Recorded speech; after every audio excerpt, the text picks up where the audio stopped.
We're glad to have you here, and particularly I know the drive-in from New London was a bit challenging this morning, so thank you for making it in. We'll welcome the rain. My name is Gail Wallach. I am the Deputy Director of the New Hampshire Division of Parks and Recreation, which is in the Department of Resources and Economic Development. I also serve on the UNH Alumni Association Board of Directors and on the advisory board for this campus. I am a 1995 graduate of UNH, Manchester, hooray. And my son will graduate from here in December, so we're already a legacy family. We have 6 panelists this morning. I don't wear a watch, but Julie promises that we will do our best to stay on time. And each one of them we will introduce, and they'll give about an 8-minute presentation. We'll go through all 6. And then they will come up to the stage and we'll have a Q&A. You will be participating in the Q&A. Please do take advantage of this opportunity to do that. And we have 3 different ways. You can tweet your question to #UNHAnalytics. You can write it down on the note cards at your table, and one of us will come get it and bring it to the front.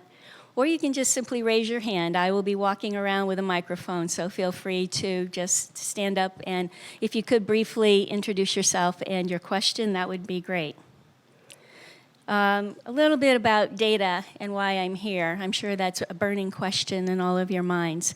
Working in state government, data is hugely important, and we have wonderful input systems, and we collect vast amounts of data.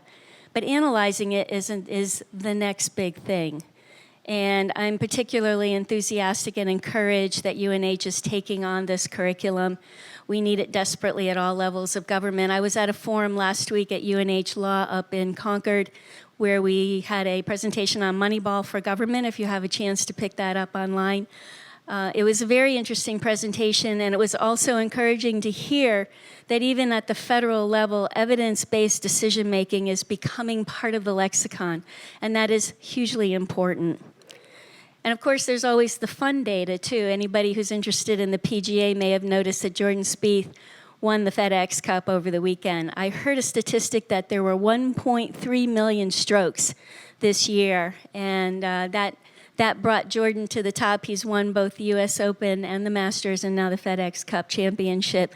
So in the context of 1.3 million strokes in golf this season at the professional level, it gives you the context for what kind of an achievement that is.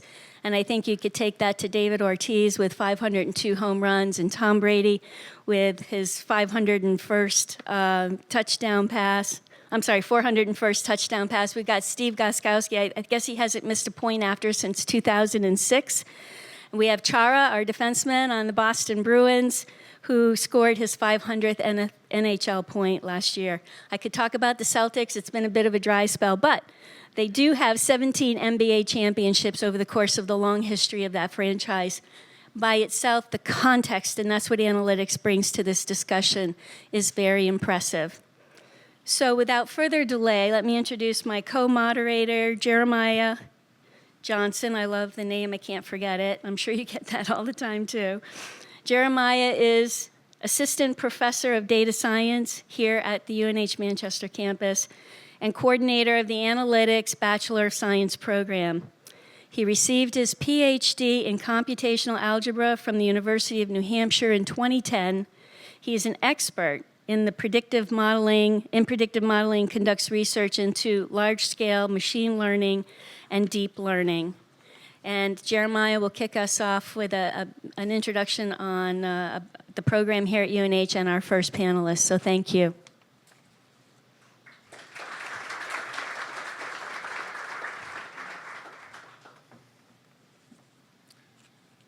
Thank you all for coming today. UNH this year launched 3 programs in analytics, a 1-year Master of Science in Analytics, a Graduate Certificate in Analytics, and a Bachelor of Science in Analytics. All of these programs are rigorous, intensive programs that aim to merge both the technical skills coming from computer science and statistics and mathematics with some of the softer skills like communication and teamwork and leadership, business acumen that, that together will produce graduates that are able to transition seamlessly into the workforce and be effective on their first day. Speaking of the analytics workforce, our panel that we brought together today represents some of the best of the analytics workforce. And so I'd like to, without further ado, hand it over to them. It gives me great pleasure to introduce our first panelist, Israel Abraham. Israel is Vice President of Information and Data Management at Liberty Mutual. Israel's been at Liberty Mutual for more than 9 years and has more than 23 years of information management across multiple industries. Israel has a bachelor's degree in political science and psychology from Tel Aviv University, a postgraduate diploma in information systems from Oxford University, and a diploma in business administrations finance from KC College in Bombay. We're very pleased to have him, and we welcome him up.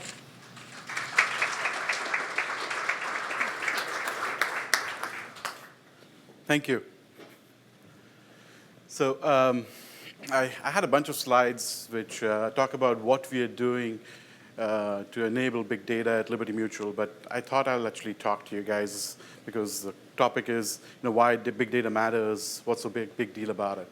So I'll take you back to year 2000. So it's year 2000. I had moved to the States in 1998, so it was 2 years. And my boss, I worked for a small consultancy company which dealt with data. So my boss calls me frantically and says, you need to get to Folsom, California. And I'm like, okay, trying to associate. There's a prison over there. Is he in prison or something? So he's like, no, you need to get there because we have a contract with WAPA, which is Western Power Association. It's a nuclear power plant which is there. And you need to get there, and we have a contract with them, and we're in trouble. They're going to sue us because we had a contract to assess some of the data analytics, and we have not been successful at it. So can you get there? And I'm like, okay, pretty cool. We can do that. So I fly from Chicago. That's where I was. Go to Folsom, California, and start the assessment, which previously people had tried to do something, but they had been stumped. They didn't know what to do because what I discovered was there was the entire grid from the nuclear power plant, which was actually pushing things out, was controlled by a mainframe computer, a VAX computer. And they had all these transformers everywhere across the state. And the transformers would have different small devices, and they would emit a signal. It says, I'm alive, I'm alive, I'm alive, every second. And then there were other times that different parts of that transformer would submit, something is going wrong, something is going wrong. And all those signals from these hundreds of thousands or millions of devices on the different transformers would submit data. And that data would come into this VAX system, mainframe system, into Folsom, California. And what would happen to it? It would actually go into this massive room which had huge line printers. So what's a line printer? Line printer is one of these, they had these huge rolls of paper, and it would print a line at a time. And they had like 50 of them. And they would print every single record of I'm alive, I'm alive, I'm alive, until it said something of interest. And then, sometimes the system went down, and, maintenance wasn't done. And then they would have this other room where they would take these huge pieces of paper, these rolls, and roll them out, and then try and investigate what happened. Okay? So that was year 2000. And the reason why my company and my people could not figure it out how to solve this problem was it was a big data problem. It was 15 years ago, we didn't have the technology to solve this in an efficient fashion without spending millions and millions of dollars to actually solve it. Now, fast forward 15 years today, okay? Has the situation got any better? Well, the data has exploded. everywhere. Not only is it that this VAX computer network is actually emitting messages, the Internet of Things has happened. Every one of you is emitting something. And it's every second, every millisecond, something is coming from your car, from your home, if you're automated in your home, if your car is connected in some way, if your cell phone, everybody has a cell phone, multiple of them, all of them are submitting some kind of message. And these messages are going somewhere. There's no line printer on that side, and there's no people to actually solve that.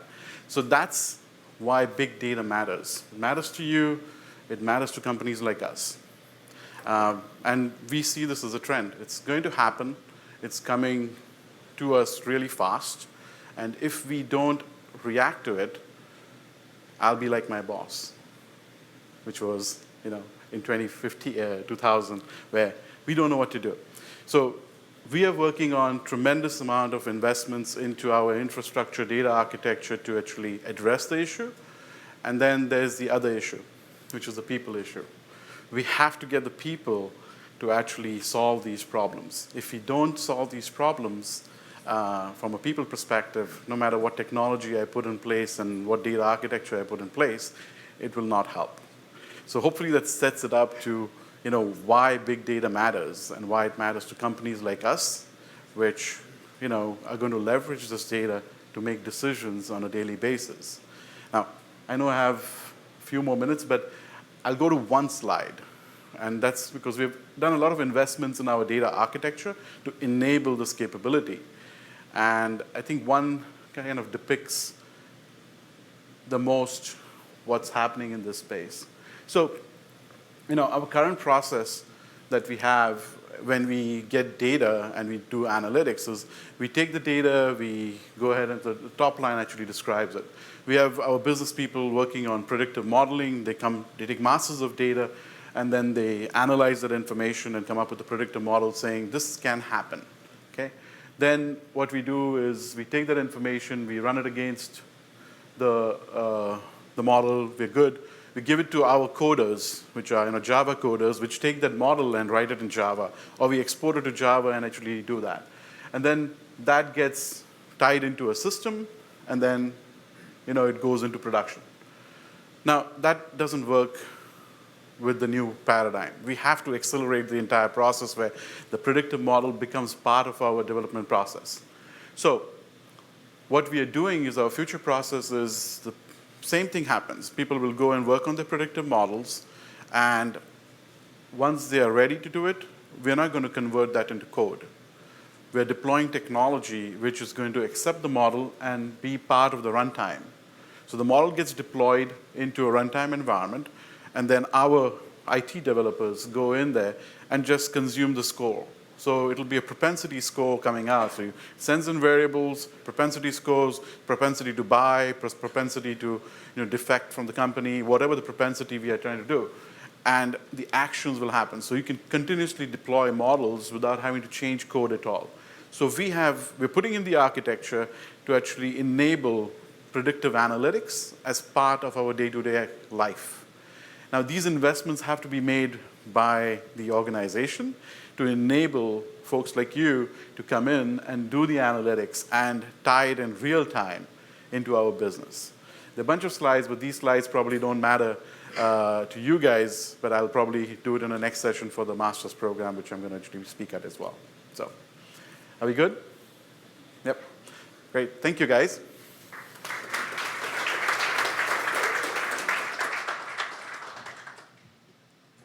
Thank you very much, Israel. Our second panelist is Tim Chadwick. He's principal engineer at Dyn. Tim drives database as a service at Dyn, which aligns best practices for solving business problems with data, standardizes management, and enables capacity planning. Tim has been building data service systems at scale for over 15 years. Industries of focus include manufacturing, higher education, media, medical, and internet performance. He has implemented a variety of database technologies, mostly focused in the open source space. Tim is a member of the ACM, Association for Computing Machinery, the College of Data Analytics Advisory Board here at UNH Manchester, and the College of Data Analytics, I'm sorry, is that, it's there twice, here at Manchester anyway.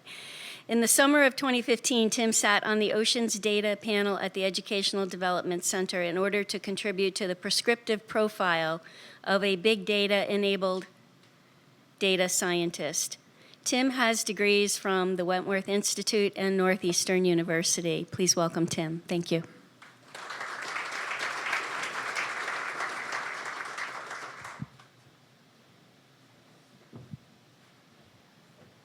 Good morning. Can everyone hear me? Very good. That was quite the intro, but I'm actually here just to shatter Julie's schedule, so bear with me. I'll see if I can keep it together. Right, so as mentioned, I work at Dyn, and recently was actually asked to take on the role of Data Services Manager, which is a little bit different than a pure principal, and so a little bit more responsibility across a few different groups. And today I'm here to give you a little bit of insight into how analytics applies at Dyn, what we're doing with it, and really, as mentioned, I've contributed in a number of different industries, and so while this is specific to Dyn, it really carries across industries and across different companies that I've worked at. So it's more than just what we're doing up the street.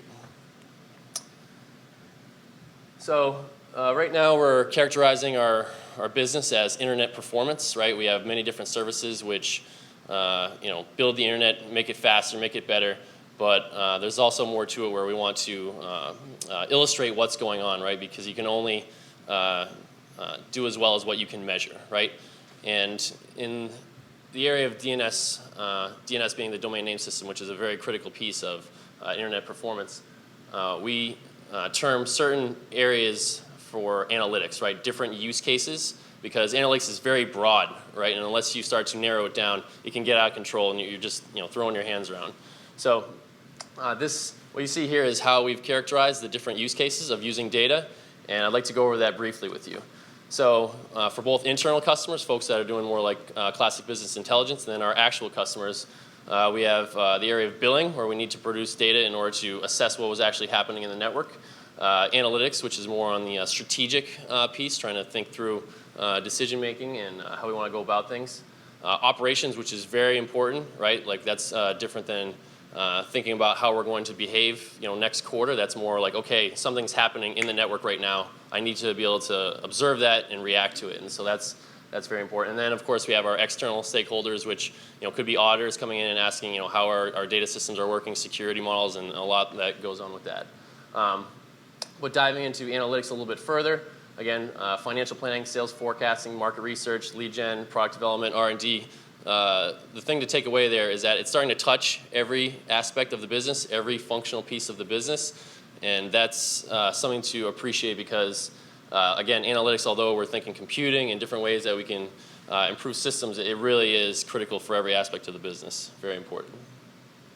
And so I want to talk about billing really quickly because that's something that's, Dan, former diner is laughing already because this is something that we had to deal with quite a bit. And so I want to talk about to just get it out of the way on the subject of analytics.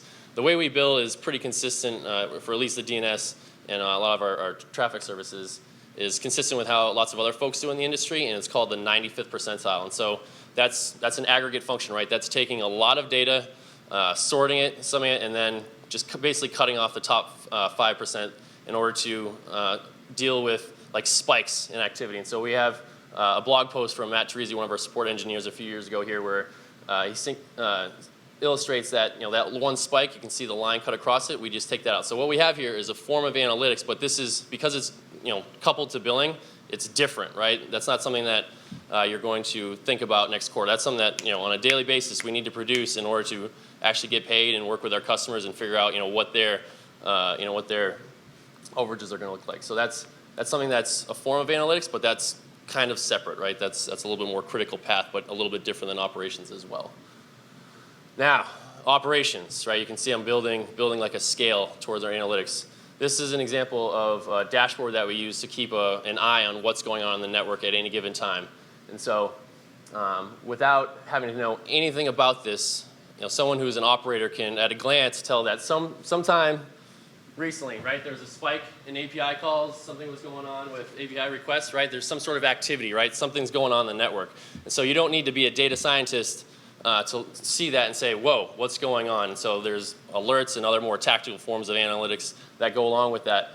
But it's just something that's kind of at the foundational level of our analytical story, right? Because a lot of our data streams are, like I said, they're going to build into different forms of analytics. Folks might also notice that like the y-axis is removed from these sorts of things, right? Because when we're talking about them, we don't talk about the magnitudes, of course, right? That's something that we know about, but we don't share with folks. Okay, so to prepare for the more, I think, appropriate analytical story that we're here to talk about today, let's do a quick review of how the internet works. The internet works through BGP, which is a protocol for having networks interact and talk to one another. The entities in these networks are called ASNs, and so a couple examples are just what you expect: large telcos, institutional universities, that sort of thing. And this is a quick example of the actual information that's being exchanged throughout the world in order to communicate, to make the internet backbone really work. And so if you were tracking all this information for 10 years, that would be a very useful set of information in order to answer questions. And so one example we have of how we building out our analytics story can be represented by the operational data we've collected, by a research question, and then asking ourselves, is this something that someone else might want?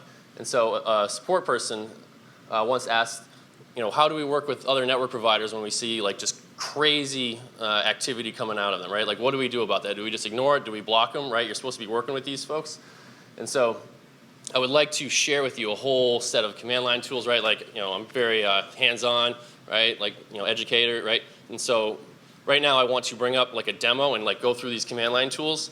But my chief marketing officer is also here, and so he'd probably like throw me off the stage, and it's intellectual property, and he'd just end the whole thing. So we'll just skip past that and try and stay on schedule, and just summarize with what we found, which was that a particular telecom, Turk Telecom, had some recursives excessively active. There was no evidence that they were doing it on purpose, like they weren't trying to screw people, and the queries, the activity was only going to the apex of a domain, meaning that it wasn't something like under the covers, something secret.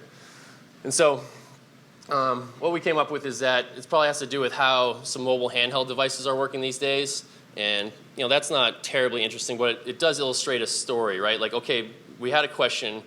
We went and did some research. Because we had a large data platform, we were able to dive in and figure it out. But the real point here is that that's nice, but is there anyone else in the world that needs that sort of information that has that use case? And the answer is yes, right? Every university or institution that is interacting in BGP is present in the internet, the global internet, might have interest in doing this, and so they can do things like say, hey, where's the best location where I can deploy my services, right? And figure out what's the best DNS provider, that sort of thing. So this is how that sort of use case, that sort of analytical need is now present in our product portfolio. And so I'm not here to make a sales pitch, right? But here it is, quick example, internet intelligence. And so this is mostly coming from a recent partnership we made with another New Hampshire company called Renesys. Right now we're integrated with them, and we're offering new products and services. You can see the real-time monitoring, similar to the dashboarding I was describing earlier, something that we use internally, alarms, notifications, tactical alerts, that sort of things. And so that's an example of how we've gone from the basics of just our own internal needs to an actual service, something that we're selling, right? So it's across the spectrum. But one thing I also want to emphasize in my time here for the intro is that analytics are not the same as big data, right? These are, again, fuzzy words, and they get tossed around a lot. And my job as a database provider, as the data platform provider, is to know the use cases of my consumers, who are often analytical folks, analytical sorts of use cases, and then support those needs, right? Like, it's great if you have, okay, we have a use case, people want to be able to traverse all these data, but if you can't stand that up, make it operational, and support the product, no one really cares. So I thought to emphasize this aspect, which is a data scientist profile versus a data engineer. And so it's my job to work with data engineers to produce the platforms that the data scientists and other folks building products and selling them can use. And so lastly, this is just a quick example of how we do database as a service. It's more than just like a platform, it's a process. It's how we work to understand the different use cases, whether they're analytical or more operational, or even just something that's more like a classic service with data, more transactional. And you can see different aspects of review, different data modeling. And so this is kind of setting up, although you might be very interested in analytics, it's important to appreciate that there's other skills that we need there. And those are really the fundamentals of computing, right? We need all of those things in order to get the most value. And I think that's all I got. Appreciate it. Boom. 1 minute over. 1 minute over. Not too bad.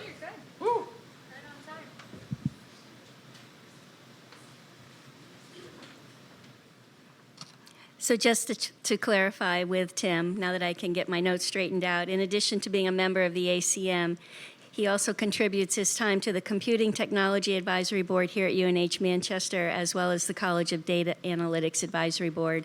And serving on boards and helping our students and growing our program is really important. So thank you, Tim. Next, we have our third panelist is Dan Couture, Senior Data Integration Engineer at Fitbit. Dan has been described as an operationally aware data scientist. His diverse background ranges from 7 years as a high school mathematics teacher and department chair to researching attitude control systems for NASA's Magnetospheric Multiscale Mission, or MMS, satellites. He started his tech career as a software engineer and branched out into areas of database administration, site operations, system telemetry, automation, ETL, which stands for extract, transform, load, and real-time stream processing. Dan focuses on finding data sets and building systems that provide meaningful insights into a system's or a group's behavior. Dan has a Master of Science in Mechanical Engineering from the University of New Hampshire and gets back to his teaching roots by guest lecturing on analytics as well as leading investigations into machine learning algorithms at data science meetups. Sounds like a really good time. Thank you. Please welcome Dan.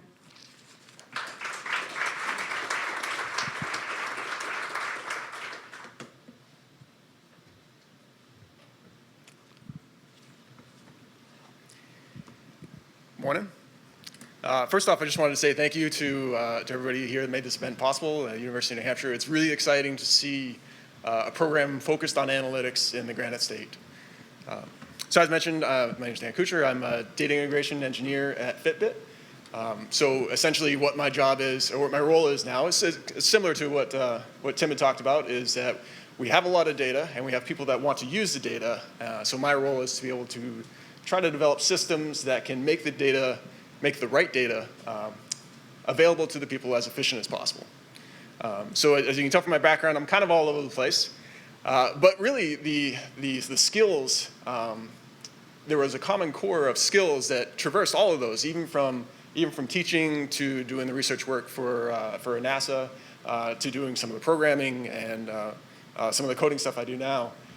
There was a lot of centered around using data to make informed decisions. So whether it was being department chair, it's collecting a lot of data from standardized tests or informal assessments to try and recommend students for the right thing. So that's recommendation systems used to that analysis. In the research work, it was collecting data from your sensors to try and understand what your system is doing. So building a model, understanding what's good data, what's bad data, how to filter out the bad data to get a good model. So really, it's been a good core of analytical skills that have been required throughout.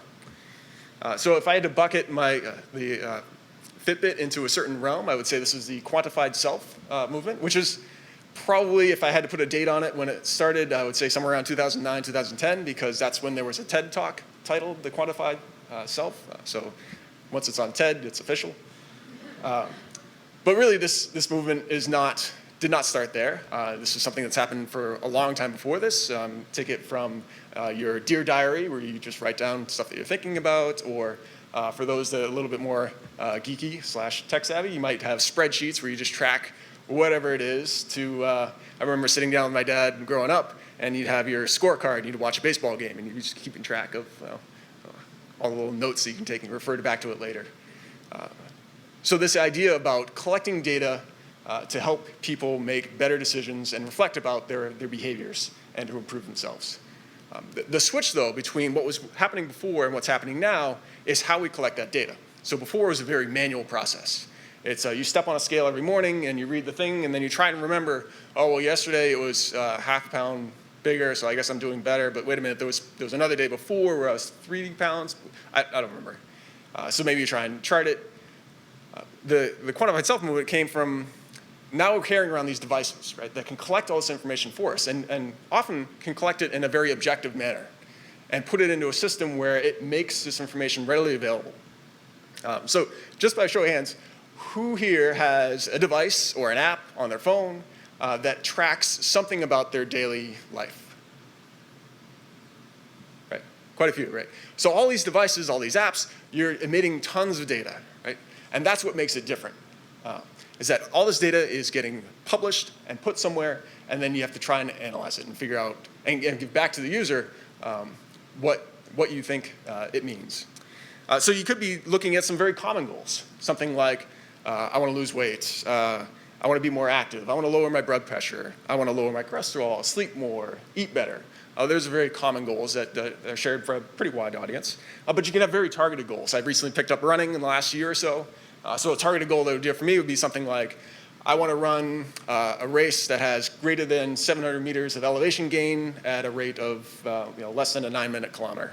I'm not saying that I'm an expert in running, but that's a very specific goal for me. And it's not something that you would have necessarily a device on you without having purchased a specific one. So if you were to start a company and you wanted to operate in this realm, you'd probably want to have this grand mission statement to start off with, where it would be something like, we want to be a one-stop shop for any and all self-improvement. Piece of cake, right? There's a lot there. So this goes back to my teaching stuff. It's a little Q&A, so I get to do it. So what challenges do you think you would run into trying to answer that mission? So you have one-stop shop for everything. The number of variables. Yes, it's a wide variety of variables that you're trying to control, especially if you have a wide variety of goals. Anything else? Input. Sorry? The input. Yeah. Getting all that information. Yeah, being able to collect, having the infrastructure in place to be able to collect that information, because having one computer sitting on your desktop is probably not going to do it. 2 computers would probably be better, double your capacity, but it's you might want to split them East Coast and West Coast, but right. So you have your analytics side where you have the variables that you're trying to control, and you have your infrastructure. And the infrastructure stuff is the stuff that I get a little more excited about. How you represent everything visually. Right, your visual representation, right, especially to your end users, because you don't want to just give them a copy of their data, like here's your spreadsheet, have fun.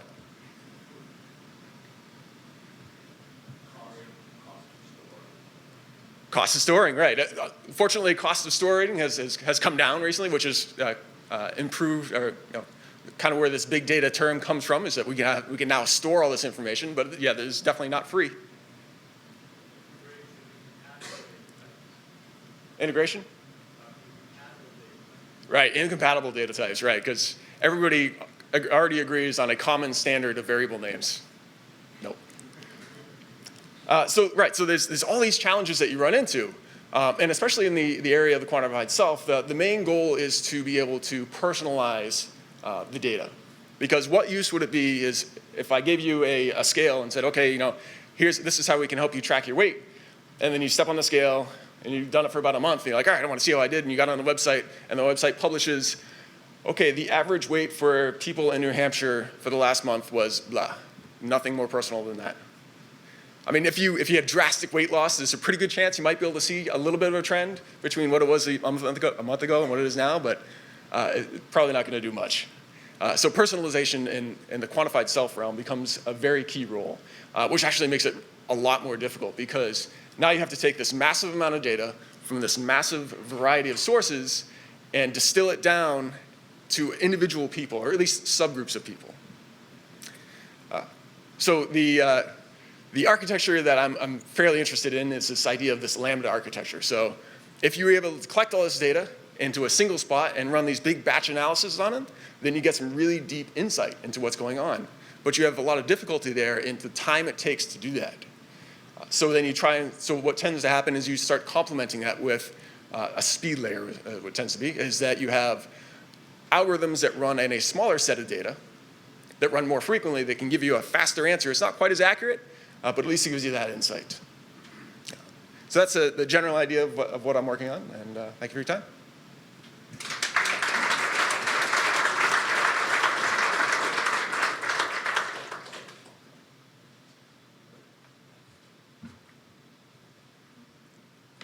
Thanks very much, Dan. Our next panelist is Mike Laracy, founder and CEO of Rapid Insight, Inc. Mike has been involved in predictive analytics for the past 20 years. A self-described data geek, Mike has a BA in economics and finance and a master's in economics. Mike started his career working for the Federal Reserve, providing statistical research and economic forecasts. He then spent several years building statistical models for companies like MCI and Teradata. Just prior to founding Rapid Insight, Mike worked as a predictive analytics consultant, overseeing predictive modeling projects for companies in the US, Europe, and South America. At the time, the only software applications available for this type of work were legacy technologies like SAS and SPSS. Finding these tools to be clunky, rather outdated, and time-consuming, Mike set out to build a new set of technologies to enable the next generation of data scientists. That would be you guys. And so we want to welcome Mike. Thank you.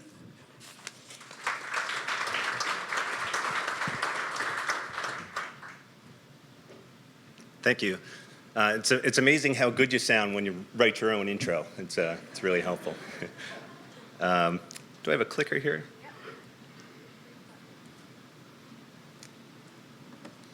So I'm going to just tell a little story about this data science revolution or big data revolution. If I could title it differently, I would call it the wimpy big data revolution, because most revolutions happen by definition very quickly. Within a day, within a couple days, within a year. The big data revolution has been going on for decades. It's finally here, it's finally happened, but it's taken a long, long time. So in the past, organizations treated their data like a fine wine. They would store it probably in the basement somewhere where it's dark, where no one has access to it. They wouldn't let anyone go near it.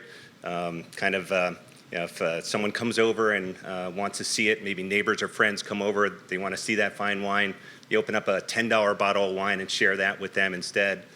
The data equivalent is an analyst goes and makes a data request. They want to see some of this data.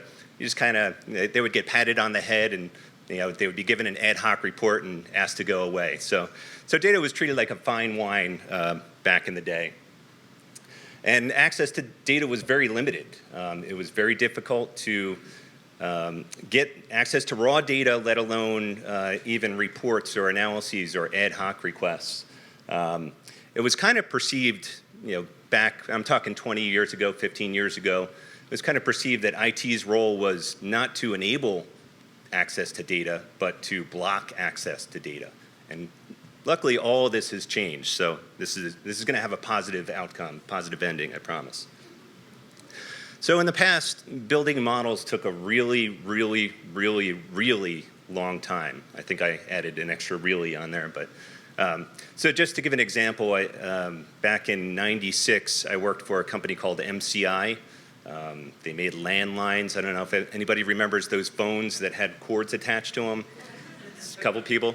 So a typical project would be my boss would come to me, explain the type of model, say, for example, a customer churn model that needed to be built.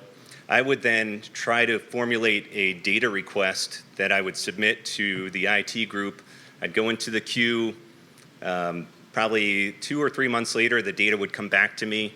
I'd look at it for a couple minutes. It would be something different than what I had actually asked for. I'd put in another request, take another 2 months, get the data back, and then spend several months actually building the model. So by the time I actually had a model to deliver, upper management didn't care about that problem anymore, and it was useless. So the analytic process was plagued with errors. I kind of equate it to that game, I think it's called Telephone, that we all played as kids, where you sit around in a circle and the teacher tells the person to his or her left a story. That person passes it on to the next person, keeps going until the last person tells their version of the story, and then it's compared to the original version. That's kind of what used to happen with data. So you would put in a request, somebody would interpret that, they would try to grab the data, in the format that they think you want. It would get passed to somebody else. They'd maybe make a spreadsheet out of it. On and on. What you would eventually get would be something that's not even close to what you would ask for. In the past, data geeks were thought of as geeks. This is a picture of me in college with a buddy of mine. Not sure why I put it in there. It has nothing to do with what I'm talking about here. But really, I couldn't get a date back then. That's really changed. Sad face. So now, it's cool to be a data geek. It really is. I mean, that's something you can tell people and they think that's, they're fascinated by it. That wasn't like that 20 years ago. So the data scientist is the new superhero. Everybody wants access to the data scientists. Everybody wants to talk with you. Everybody needs you. So what's really changed? Well, a lot has changed. Mainly, or the biggest change has been the technology. So storage costs. I remember back in the 90s, Walmart used to brag about being able to store terabytes of data. Now, if you buy a desktop and it doesn't have a terabyte of storage, you probably got a bad deal on that desktop. The software technologies, of course, have changed quite a bit since then. Nate Silver has done a lot to popularize data analytics and data science, and he's helped make it cool. Thanks, Nate. As I talked about, organizations have really moved from the thought that data access had to be limited to the thought that it had to be access to data had to be enabled for people. And now there's a new understanding that given the right tools and access to the data, smart people can produce useful information from data very quickly. And now building models that used to take 6 months can be done typically in a couple days, in some cases a couple hours. So everything's changed, and it's a really good time to be getting into this for those of you that are just getting into it. So just want to give a couple of examples of predictive models that I've worked with or that our customers have worked with in the past, just to give some use cases. So colleges and universities use predictive modeling to predict things about their applicants. So what is each applicant's probability of enrolling with them? Or students, what is each student's probability of attrition? So who's at risk of not making it through to the next term? Fundraising organizations are using predictive analytics to predict things about their donors. So who's going to give to the annual fund? Who's likely to give the next major gift? That kind of thing. Customer churn models. Every company wants to know which customers are getting ready to leave to go to a competitor. Political models. I'll just tell a quick story. Back in 2006, Senator Lieberman from Connecticut was running for his incumbent seat that he had been in for several years as a Democrat, and actually lost the Democratic primary to Ned Lamont, I think was his name. So their campaign was scrambling. He decided to run as an independent. In my version of the story that I like to tell, Senator Lieberman asked his campaign manager, go find me the most brilliant data scientist in the world. And she came back and said, that's Mike Laracy. In the more truthful version, his campaign manager was my college roommate's my college roommate's wife's mother. So, but I don't think that had anything to do with it. So that's all I have. Hopefully that was helpful. Looking forward to the panel, and thank you everybody for your time.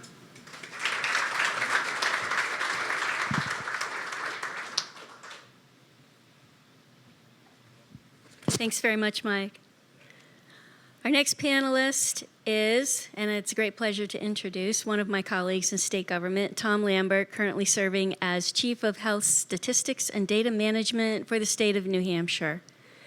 Tom's goal is to permanently change the nature of how state government provides access to information which can help improve public health. Tom completed his master's degree from the UNH Center for Earth, Oceans, and Space, where he researched the impacts of air pollution on people's ability to breathe. Tom used his data science experience to start a career with the State of New Hampshire Environmental Public Health Tracking Program, where he began developing web-based reports for public websites. What a concept. This work became a public health services division-wide effort in 2012, where a team of people began developing New Hampshire Health Wisdom, a web-based application which now provides access to tens of millions of data points for hundreds of indicators. New Hampshire Health Wisdom continues to grow, and the team is now looking to develop more information which predicts determinants of health, health risks, and health outcomes. Very timely study. Thank you very much. Welcome, Tom.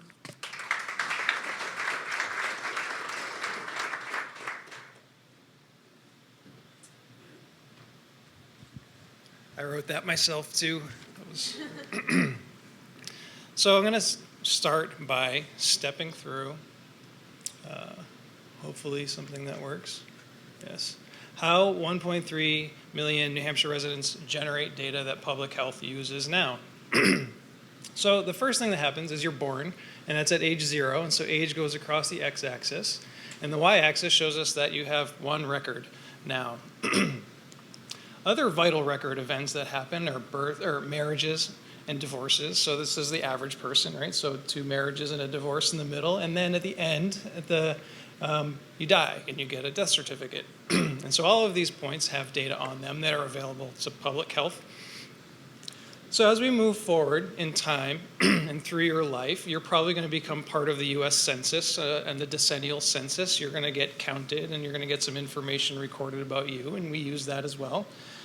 You'll also maybe have the chance of participating in the new long form, which is the American Community Survey. So you probably get that in the mail and fill that out and do that. And there's other surveys that we do as well. So public health does some behavioral risk surveys. So you get your first one when you're in 3rd grade or about 8 years old. It doesn't go direct to the kids. We're collecting information about the 3rd graders.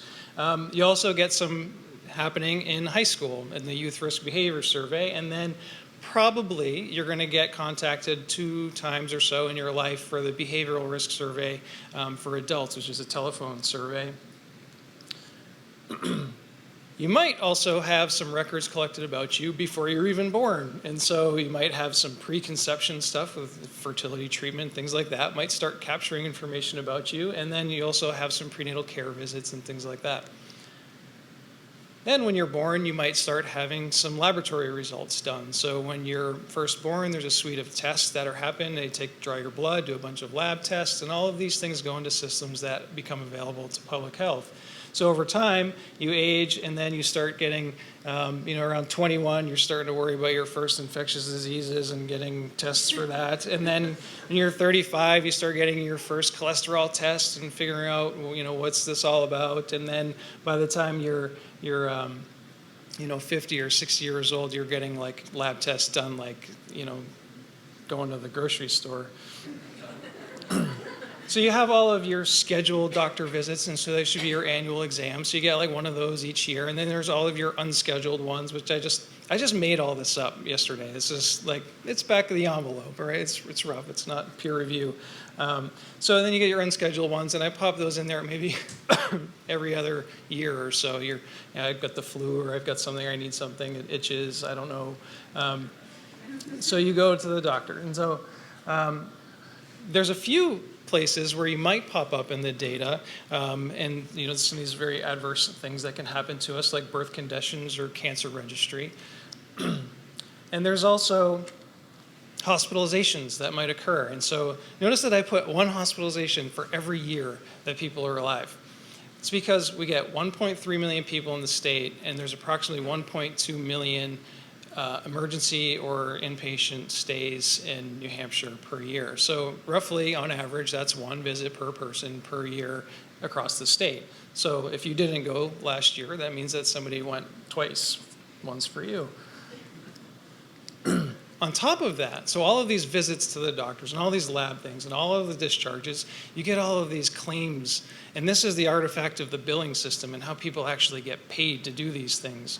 So all of these claims get generated. And over time, you're starting to see a pickup as you age and the number of claims related to your prescriptions. So at age 18, I started putting in extra claims in for birth control and things like that, and all the way up through to the time that you pass on when you have a whole bunch. And this was a guess. There's probably way more claims than this involved with the average person, but who knows?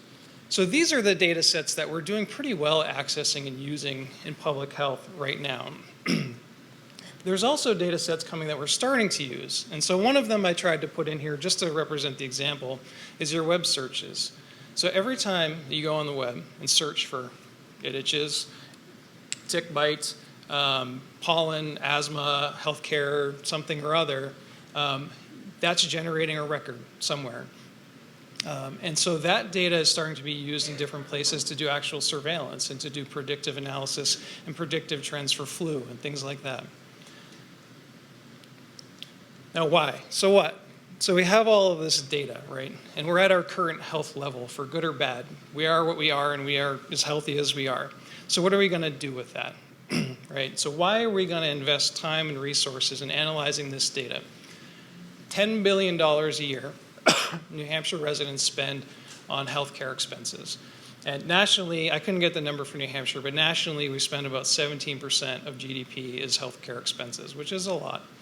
So in New Hampshire, $1.3 billion a year goes into Medicaid payments. We spend $10 million just on managing that data through Medicaid Management Information System, and about $1 million analyzing the Medicaid data. And so that is 0.01% of the healthcare expenses. It's going to go up. I'm pretty sure it's going to go up. And there's some evidence of that, and that our shop, as Health Statistics and Data Management, I believe is the only shop, and this isn't backed up by data, and some people might say no, but I believe it's the only shop that's added more than one generally funded position, which is a state government funded position, to its area in the last couple of years. That doesn't count like federally funded positions and things like that. And so why? So is that 1 or 3? Great, okay.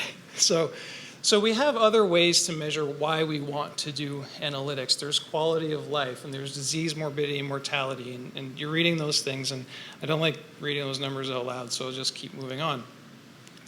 So there's a lot of reasons, and that's the end. So I'll leave that up for right there. So who's doing what with analytics, and how are we using this information?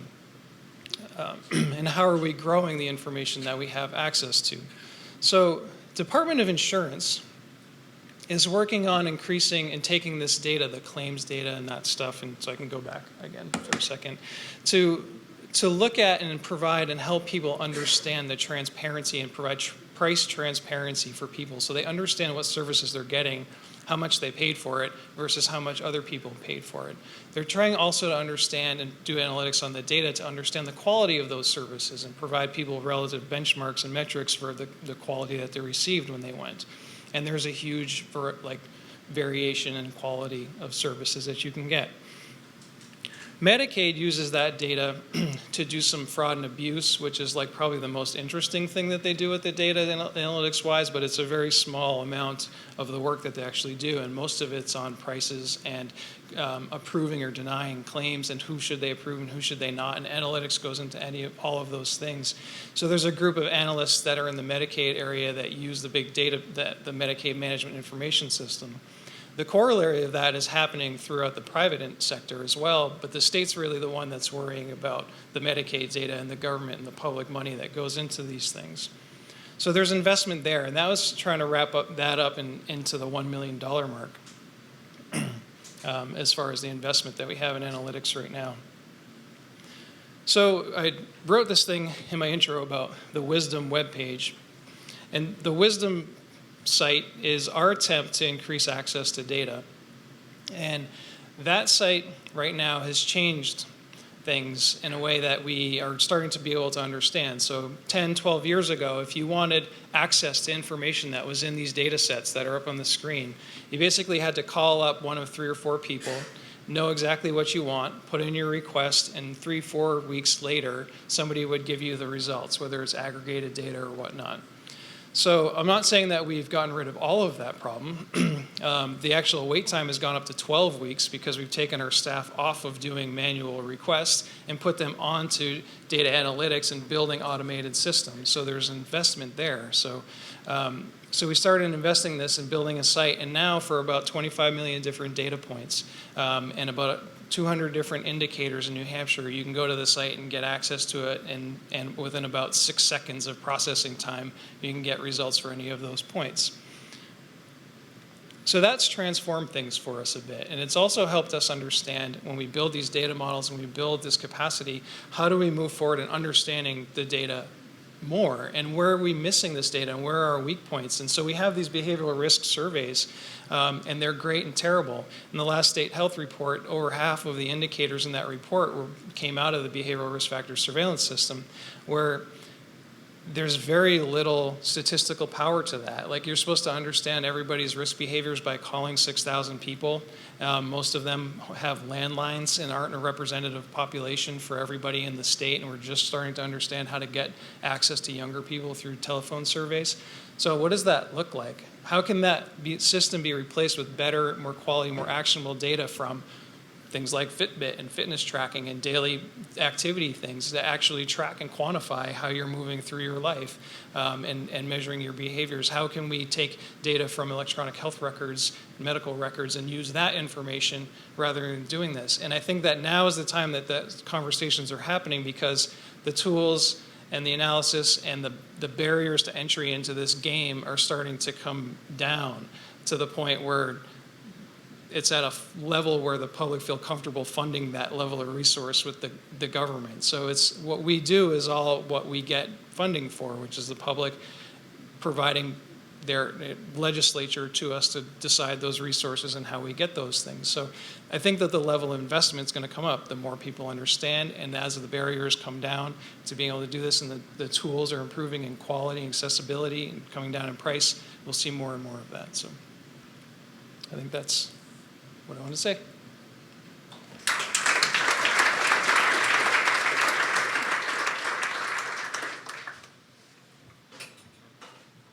So I love that slide. Apparently that decade between 28 and 38 is one to watch out for. Until you die, anyway. Thanks very much. Our final presenter is Evan York, Vice President, Director of Reporting and Analytics at our local marketing firm here in Manchester, GYK Antler. Evan is focused on maximizing clients' return on their marketing investment through actionable data intelligence. Prior to joining GYK Antler, Evan spent time in global product management roles for various data-centric software platforms specializing in advertising technology at DataZoo and Havas Media, as well as data solutions at New Forma. And I can tell you on behalf of my agency that understanding the performance of your marketing efforts, and you're reaching out to your constituencies and your customers and building advocates across social platforms, understanding what all that means, understanding the return on that investment is extraordinarily important, because, as Tom and I both know, funding in state government is extremely, extremely tight. So what happens and what Evan's going to talk about is really important to us. Thank you.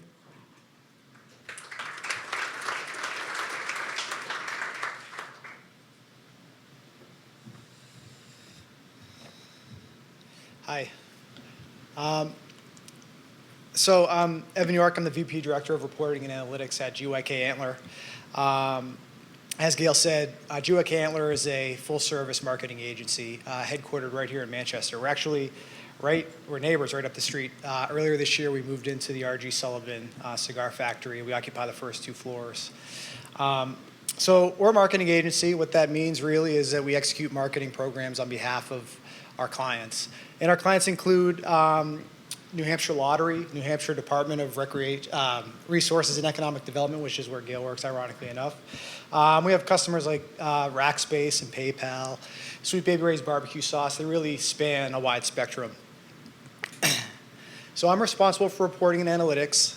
And really, we kind of view ourselves as the scorekeepers of the agency. And we're tasked effectively with measuring the effectiveness of the marketing initiatives that our various service offerings are doing on behalf of our clients.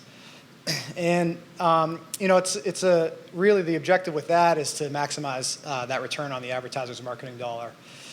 So we're made up of a team of developers and analysts located here in Manchester and also at our office in Boston.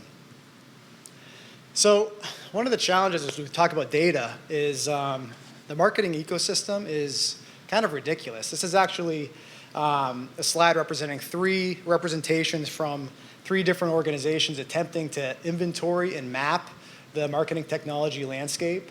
And there's lots of different players in the space, lots of tools, technologies, solutions that are helping you satisfy those marketing objectives, all delivering some element of data.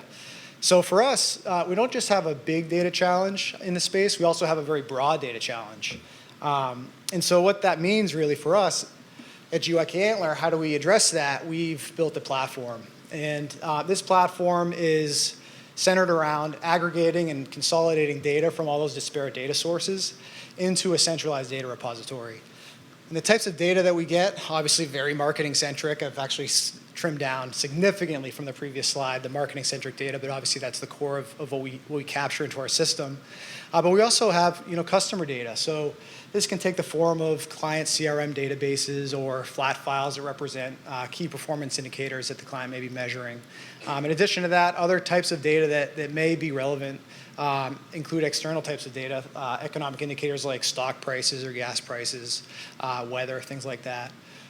So we pull all this data together into our platform, and this effectively functions as a data abstraction layer for us, and really ends up being a single point of contact that we can then layer and connect in various analytics and data visualization tools into.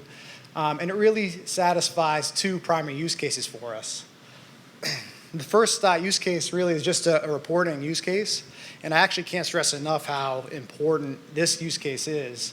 This is really just all about delivering regularly updating high-level metric trends, and we actually can provide this to our clients in a web-accessible environment for them. It really helps them keep a finger on the pulse of their marketing initiatives and what's going on in the space. The other use case is more of the analytics use case, and I'll touch on that by talking about some of the things that we do for one of our great clients, the New Hampshire Lottery. So for the New Hampshire Lottery, we actually, our agency as a whole, manages a loyalty program for them called Replay.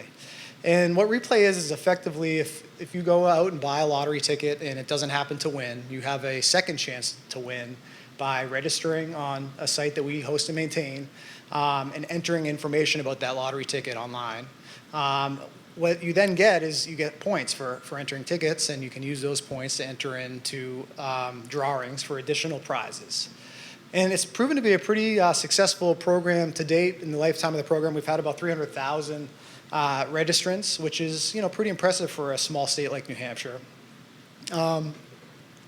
What's really nice about the program is it's effectively allowed us to digitize the consumer. So where the lottery may be able to look at sales data and understand that a certain game performs well at a particular retailer location, what we've been able to do is augment the data by capturing additional types of elements of data. So those types of things include demographics like age, gender, and geographic location.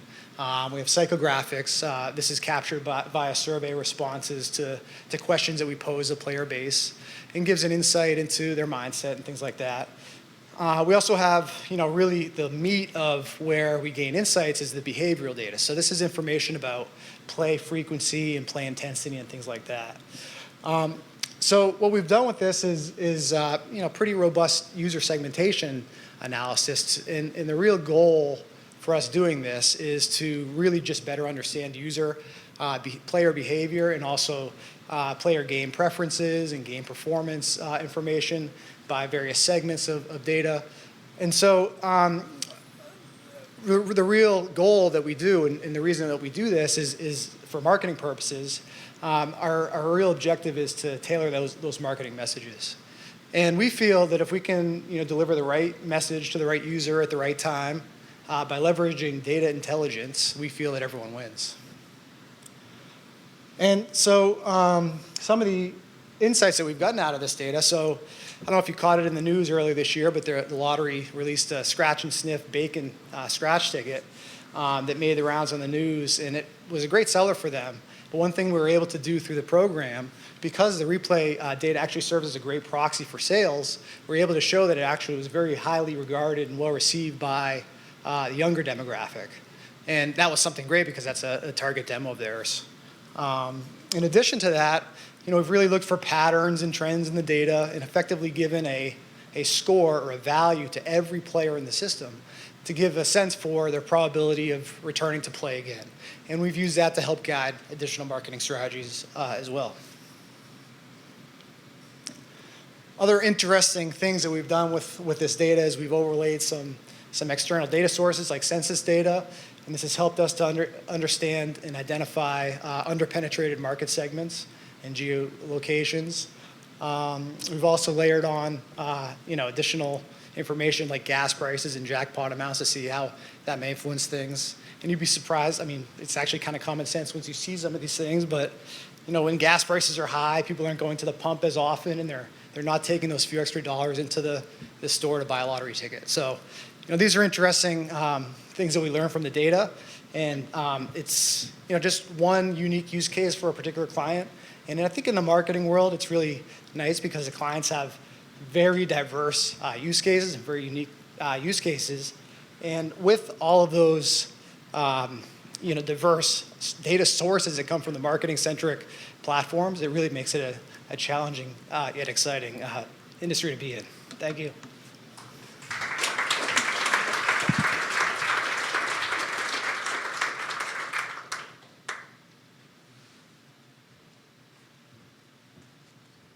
I'd like to invite our panelists to join us up on the stage, please. We haven't practiced this, so it's going to be a little bit free-flowing. And just as a reminder, we're going to go into the Q&A now for 20 minutes or so. You can tweet your questions to #UNHAnalytics. You can write them on one of the cards that is at your table. And if you do, as I'm walking around, please hold the card up so I can come get it. Or you can raise your hand and we'll bring the mic to you, and Jeremiah and I will work out how this is all going to happen as we go. So thank you very much.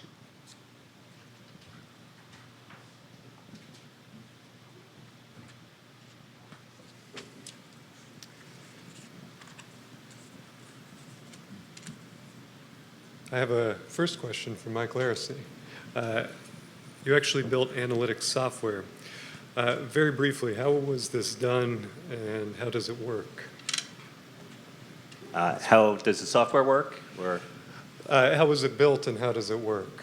oh, so I back in around 2000, I was consulting, building models for companies using some of the other products that were out there, and just had an idea for an easier way to do the analyses and build predictive models. I saw a way to automate most of the process. So I set out to start this company, and our first product was a predictive analytics product, and then we created a data blending technology that allows people to take data from any disparate sources, organize it for modeling, automate the scoring processes and things like that. So hopefully, I don't want to give too much of a commercial for us.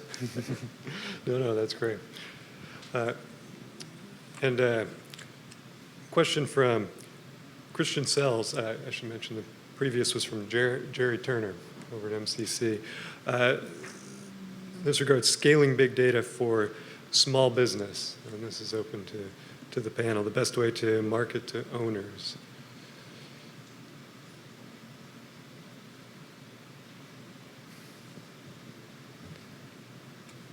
Any takers?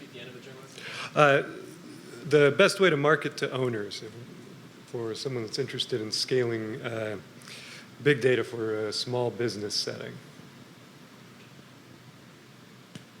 So the best way to scale, it's the best way to market to small business owners. I think that's the gist. I see some nods in the back there. It's a great question. I think that the fine wine model applies here, where before IT systems were kept in the basement, and now there's a lot more opportunity for strategic business decision making by making it accessible. And so when we think big data, that could mean taking your appliance, which is in your basement, and I don't want to say putting it in the cloud, but finding opportunities to maybe share it with your marketing agency, right? Maybe share it with some folks that are going to help you make some strategic decisions about what product area that you're going into next. And in my experience, digging up those numbers, right, saying, hey, look, it's costing you $150,000 a year to pay for this thing, and you have to get an administrator to deal with it, or you can find someplace else to put it, which is going to cost you, an operating model, and then you can, I don't want to say get rid of a job, but you can have that person invest their time in, things that we mentioned, focus on the analysis rather than the task of keeping it up, right? So illustrating the cost difference and the value you get out of it. That'd be my answer. And maybe I'll take a shot at this. This is working? Okay, great. I think it is going to become more and more challenging for small businesses to leverage big data. The internal data is great. I think the infrastructure, the architecture, the investment that goes into handling volumes, I'm talking about now not just gigabytes and terabytes, I'm talking about petabytes of data. Suppose you want to analyze, come up with a business, say I'm going to analyze telematics data coming out from cars. That's a massive task, right? The cloud technology is enabling people to actually leverage that, but that means you have to be highly technical and have the skill sets to get there.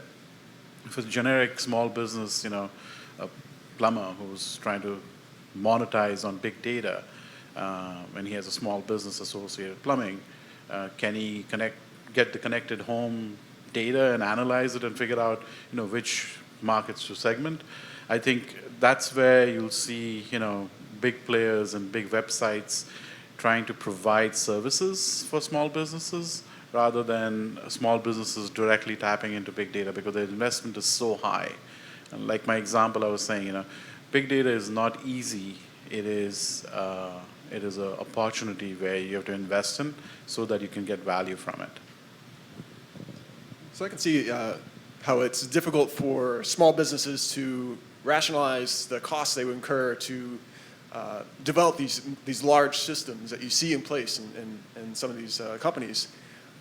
So I think some important things to remember is that even if you don't have big data, you still have data.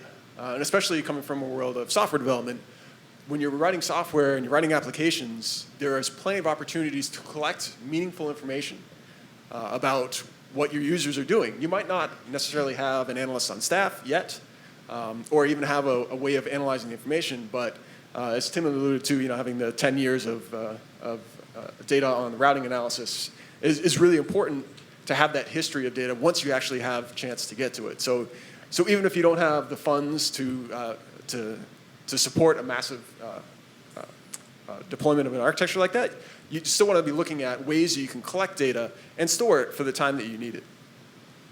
And just also, if you have an interest in the data and have some capabilities and understanding about how to analyze the data, and the challenge really is more around infrastructure, I would also suggest to leverage some of the cloud providers out there. One thing that's great is this software as a service or infrastructure as a service model, where you can really prototype things with a short term, turn something on for a couple months and try to prove out the value and prototype some data intelligence opportunities. And if you can't prove the value, maybe you can go back to the drawing board. But that's typically a lightweight way to not invest so much in all that expensive infrastructure to start. This question is for Tom Lambert. Is your team working on prescribing habits of addictive painkillers to reduce drug abuse in the state? Yes. Is your team working on prescribing habits for addictive painkillers? And to reduce drug abuse in the state? So our team is not specifically working on this. A few months ago, when we built, or last year we built the New Hampshire Wealth Wisdom webpage, we were approached by the Bureau of Drug and Alcohol Services within Health and Human Services, and they wanted to provide access to a whole bunch of indicators related to the substance misuse, and particularly timed around the heroin epidemic and work there. And so there's a lot of energy and a lot of work happening right now to prevent that going on in Manchester, and which is kind of like the epicenter of what's happening in New Hampshire right now, as well as at the state level. And even listening to NHPR on the way in, the Commissioner of Health and Human Services is talking about this. And so there's the train of thought is that the prescription misuse is leading into subsequent issues with heroin and other even riskier drugs than the initial prescription. And so when we published the dashboard that probably has a couple 100,000 points about substance misuse in New Hampshire, and I urge you to go look at it and form your opinions. One of them is those indicators don't really tell us about the actual prescriptions that are applied. That's a weak point for us, and so we could try and pull data out of the claims data for prescriptions, but we don't know how to even define what that query looks like over the data set right now, because it's such a new and emerging issue, and we have limited capacity. So really we would have to reach out to the federal level to understand how do we try and measure what it is that they're actually talking about, and it would become a whole project to itself to figure that out. So as people are looking at the data that we made available now, they're asking better questions and saying, okay, 225,000 data points or whatever it is, and we're really still not measuring what it is that are like meaningful at the community level. So this is our best show right now, and so how do we move forward from there? And this is one of the issues that we'll be getting into. So as we continue working in this area, that analytics is going to be a key in how we define what it is we're trying to measure, never mind then actually the mechanical tasks of measuring it. Thank you. A question from Catherine. Catherine, where are you? Would you like to stand? So one question was, who owns big data? Is it something that's generally in the public domain? We have to get a lot of it from subscriptions. Is that a business up unto itself? That's one of my questions. The other question, maybe as far as the field of economics, these predictive modeling improvements over time sort of revolutionize that whole industry? I'm kind of curious from that perspective. Nobody really talked about economics as a consulting or as a consulting business or providing that sort of services. And what was the third one? Feedback mechanisms. Right. So you talked about predictive modeling. Is there also an initiative to look at the results and say, whew, we were really off on that one. We're going to have to provide feedback to the model and see how you can fine-tune or touch that up to be more accurate, I guess is the question. I don't mind starting with this. So as far as who owns big data, everybody and anybody owns big data. I mean, big data is such a broad term. It really means different things to different people. It's it's everything from the data that a company or an organization owns to data that they can use that's out there via the web. So I think everybody and anybody owns big data. As far as the economic forecasting models getting any better, I would say no, they're not doing that much of a better job, but they are using big data to incorporate into the models things like where are flu epidemics occurring, and so they can treat them quickly. And so big data is being incorporated into different types of models, but not necessarily in predicting what is GDP going to be next quarter. I don't think those models have improved much over 10 years ago or so. I'll take a shot at who owns big data. I think the legal aspect has not yet been solidified. I think right now, if you think about the big players, Google owns a lot of data about you and me and everybody. Apple is collecting data. All the big players have masses of data about what you do, and they're collecting it all the time, right? They own it. That's what their business model is. They monetize it. they actually come up with different products around it. So monetization of big data is done by some major players in the marketplace. They collect all that information, store it, persist it, analyze it in multiple ways, come up with unique ways of trying to come up with additional sources of revenue for themselves and bettering your lives, and actually also providing resources for themselves. Who gives it to them? Well, when you hit agree, you just give rights away for your data to them. And every company that actually, says, use my app and look at this, fine print and say, yes, I'm going to give you my right to the data. So legally, you're actually giving your data away. A couple of years ago, I attended a MIT seminar associated with who owns big data and where should the ownership lie. And if companies are monetizing on your data, maybe you should own big data in way of be able to pay it back in some way. Now, the economy doesn't exist. The ecosystem has been built out how to actually bring it back to individuals, as to saying, if I'm going to give rights to you seeing my profile, what I shop online, what I search online, how I interact with my mobile phone, and what apps I'm using, what time I'm sleeping, what my Fitbit is collecting, all that stuff. At some point of time, I think the ecosystem and the economy is going to be built around it. That's my prediction, that 5-10 years from now, there may be the ability to say, I own access to my own data, and I can enable it, and if I want companies to leverage it, to actually get paid for it as an individual, because you're contributing to a pool of data, and right now you don't own it, you just hit agree and you lose it. So, and as to the predictive analytics, I think more and more companies, including mine, have seen this as a strategic advantage. I deployed analytics, predictive analytics in my company 5-6 years ago.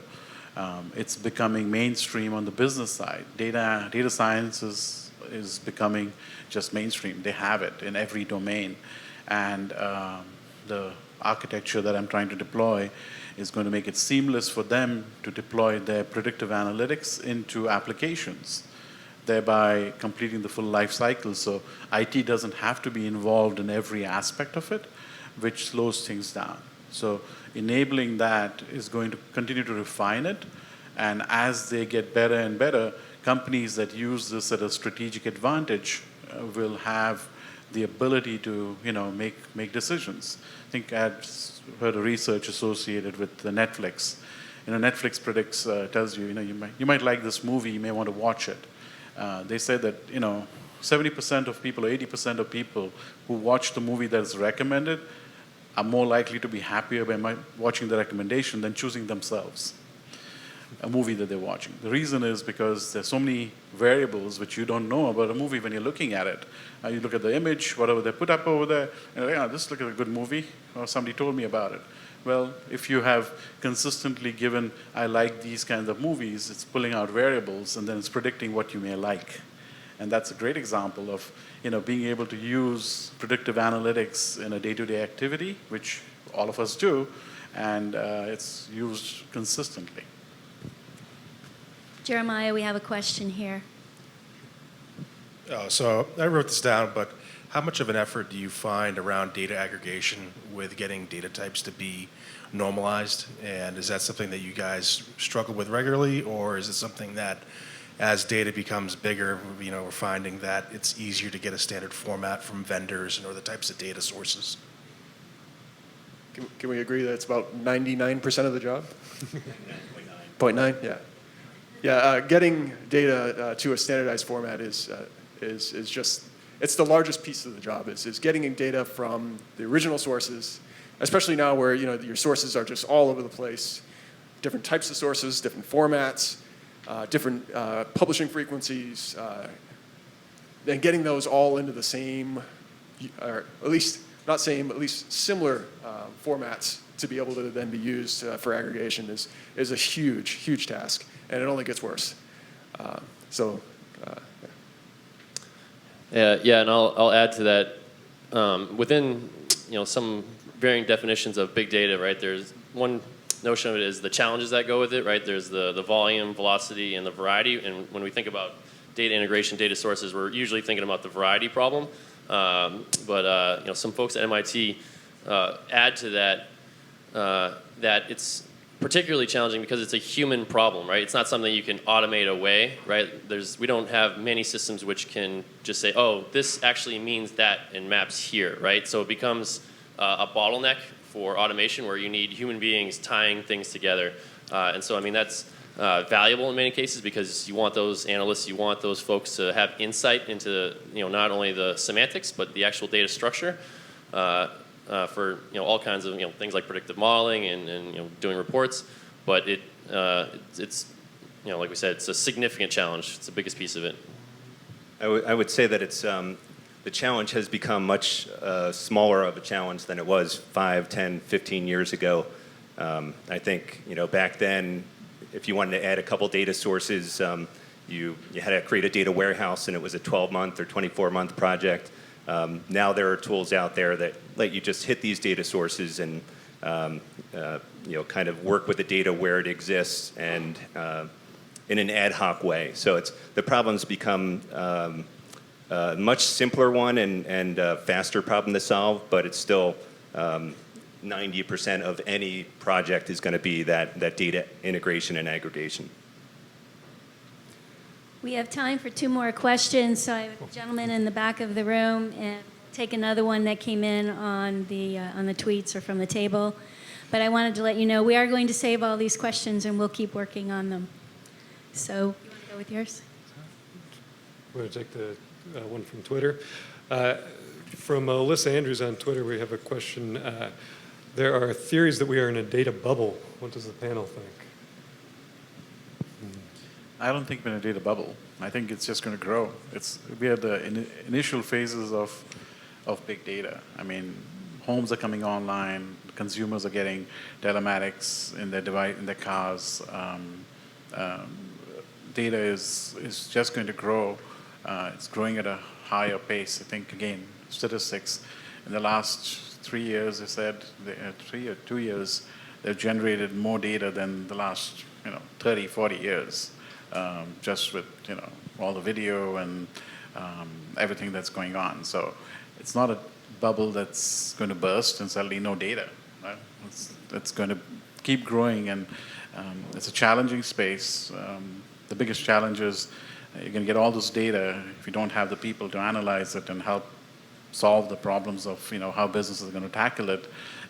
It's just not a manageable data set. So. And a question from our audience. My name's Joe Dryden. I'm a retired stockbroker and now a private investor. I can understand why a small company would hire an outside vendor. I'm curious as to why some of the largest internet companies that use big data, for instance, Amazon, Facebook, Twitter, so forth, why would they hire an outside vendor when they have all the resources in the world? Amazon, which is the largest cloud vendor in the world, from what I understand, would look to a Dyn, for instance, to handle some of the massaging of big data. I understand Dyn has several internet companies. Why would these internet companies that are huge in the big data business in the first place, what can a Dyn do for them? Or what can a Dyn do for a Fitbit, that type of thing? So I interpret that mostly as a business question, right? And I think it depends on what kind of business you want to run, but for me it would be core competency, right? Like what are we going to focus on, and then what is the infrastructure that we need to accomplish that? And so Amazon in particular is interesting because in order for them to accomplish the goal of selling everyone all of the things all the time, they need a massive amount of infrastructure. And so they can offset that cost by exposing it to the rest of us, and it's called AWS. And so there's an awful lot of, an incredible amount of infrastructure and management that goes into, keeping that going. And they have lots of areas that they have focus, but then, hey, the DNS, traffic intelligence, right? We can get someone else to handle that part, right? And we can also segment our risk, right? Like the DNS system works so that many folks can represent that big data, the distributed name system, so we can get a couple of folks to help us out with that. So again, I think it's a core competency question, and then finding service providers to present their best value for their own core competency. All right, like I said, this was going to be free-flowing. We're going to actually have two more questions, one that I'm going to propose and also one from our online audience. So we'll start with this one. Each one of you can jump in as you would like to. It's noticeable there are no women on this panel. Anybody else notice that? So tell us what you're doing in terms of promoting diversity in your organizations, both in the workforce as well as at the leadership level. Well, in marketing, I think our company actually has a majority of women. They're not necessarily in the data aspect, so I do recognize that. But we've definitely hired some recent hires that we've made, very tech savvy women that have interest in data and the value that it brings. I think that's actually improving. And I think that's a testament to some of the education that they've been receiving. I think just continuing to expand on STEM education and developing programs like this that we see at the university, and trying to bring more diversity to those programs. That's the upper funnel. It'll all flow into the whole system from there. And I think it's a challenge, and I think it's a worthy one to address. Yeah, at Liberty, we emphasize diversity quite a bit, and my management team, for example, I think I have probably 50 or 60% women in the management team, it's just a question of skills. I mean, you look at universities, women going to advanced studies. If they're coming out from there with advanced studies, they are getting opportunities to get into, go in computer science, go into degrees like the analytics programs. You have the opportunities. I'll hire anybody who can do the job, and it doesn't make a difference what background you come from. So it's making sure that you get the right person. So get your skill sets up there and get a job. This is a great space to actually be in. So. Right, so I guess my summary would be education and investment in education, highlighting that it is a thing, that encouraging diversity is important. And some examples I think of are investing in the STEM programs that are underway. That's pretty important. And then even like at Dine, we have the Women in Tech program where the women get together and find ways to encourage each other in their skills. And then we also have a more broad educational aspect where maybe folks aren't jumping career paths, but I can think of one example where we have like a big data oriented class, and so in one case we had our finance group is majority women, and so a lot of them came to learn. So maybe again they don't jump career paths, but they're better well equipped to be comfortable around the subjects, and I think that extends to their families and children, and it's all about at the earliest levels making women, girls comfortable so that once they enter the career they're more comfortable, and we start to get more diversity. Yeah, this is definitely not a problem that you can solve at any one level, and it definitely ties all the way back to your secondary education and before that. But if you're a parent and you have a daughter, or if you have a niece and they're looking at selecting courses and they're not sure if they want to go into the math and sciences, you give them a little extra nudge. That could go a long way into just pushing the diversity up. Yeah, so our analytics support team is pretty much half women, half men. So we see a lot of data scientists who are women. And I guess we don't actually know who was asked initially to be on this panel. We might be the B team, and the A team was all women. They just said no. That was definitely the case, definitely. In state of New Hampshire, in public health, I'd say it's probably about, programmatically and across the whole division, it's about 3-to-1 women to men. So if you're a single guy, public health is a pretty good place to come. I think that there's more men. I feel like the ratio is starting to change a little bit and even out a little bit. At our extended management team meetings, which is like business side and programmatic side, I think it's about 3 or 4 to 1 woman to men. And at the bureau level, so the kind of like higher level management all the way to the top is definitely starting to like evens out a little bit more. So you see that. I think the state has probably one of the fairest recruitment and interview processes that there could possibly be.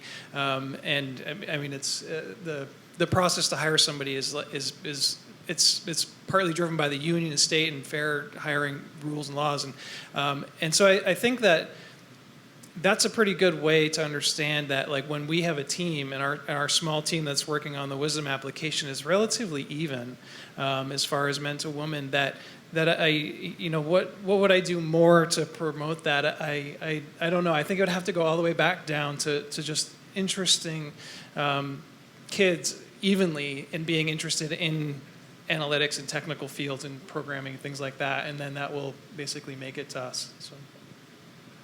Thank you all, and we will have one last question from our online audience. Yes, from Twitter. How would you explain to the layperson why analytics is so important? Could you repeat that? How would you explain to the layperson why analytics is so important?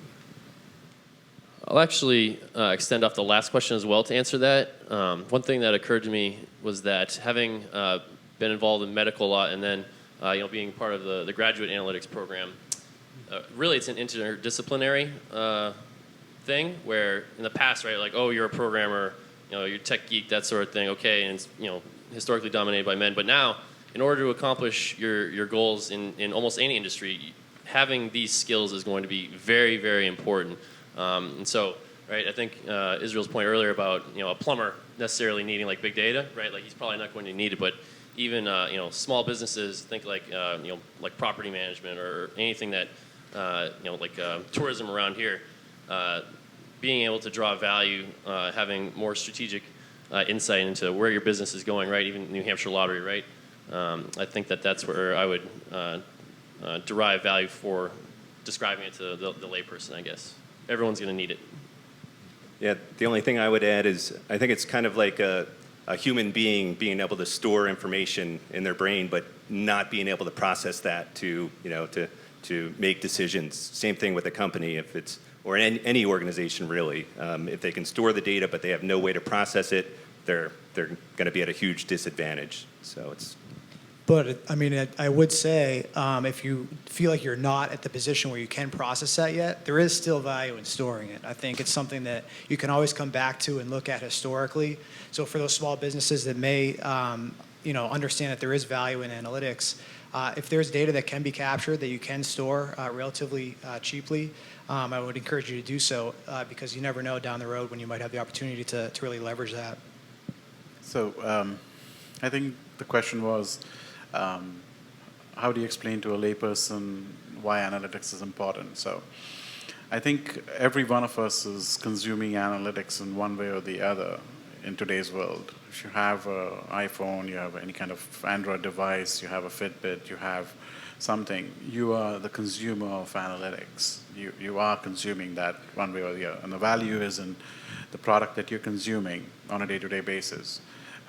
So if you're consuming that data which is generated by yourself and you try and make sense of it, if it was individual transactions, it'll make little sense to see, every sort of, my heartbeat at different points of times. But if you have an aggregate level of information, you actually are analyzing that information to make decisions about yourself, about your health, about your home, your car, your speed, whatever you're doing, those are analytical solutions that you're consuming. So every one of us does it. It's not a world like before where we are not online. Now everybody's online, and if we're online, we're consuming analytics one way or the other.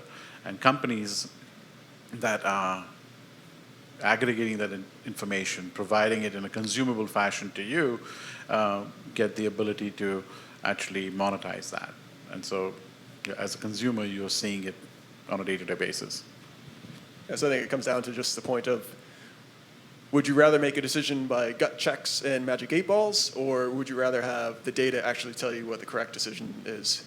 And at some point, you'll have decisions that really you could do gut check and magic 8-ball, and if it comes out to be the wrong decision, it's not the end of the world. But you will run into decisions where there's a big downside to not making the right decision, and making sure you have the skills to help you make the correct decision is going to be key.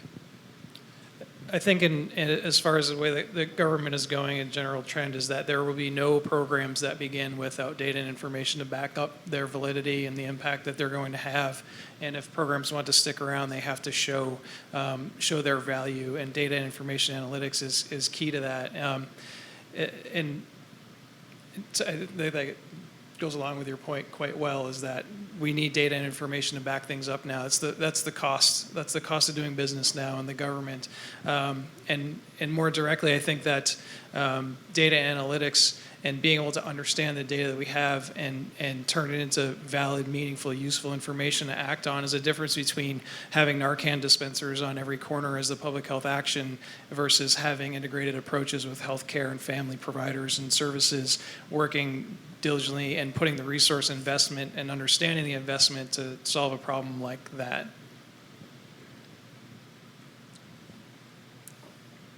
That will complete our program for this morning. Before we wind up, I just want to remind everybody that there are beverages and some food over here if you would like before you leave. Please join me in thanking Evan, Dan, Tim, Mike, Israel, and Tom for this program and their participation. I have to tell you, this is so important, and particularly for the students that are here. If you don't know, the White House earlier this year appointed our very first chief data scientist for the United States. That's how important this is, and goes back to the evidence-based decision-making that you will see at all levels of government going forward that Tom talked about as well. So thank you all very, very much, and Jeremiah and I were glad to be helpful. I also want to thank the tech team in the back. You guys rock. That was great. And to Julie, who organized this, and the staff here at UNH Manchester for hosting us. Thank you. Thank you.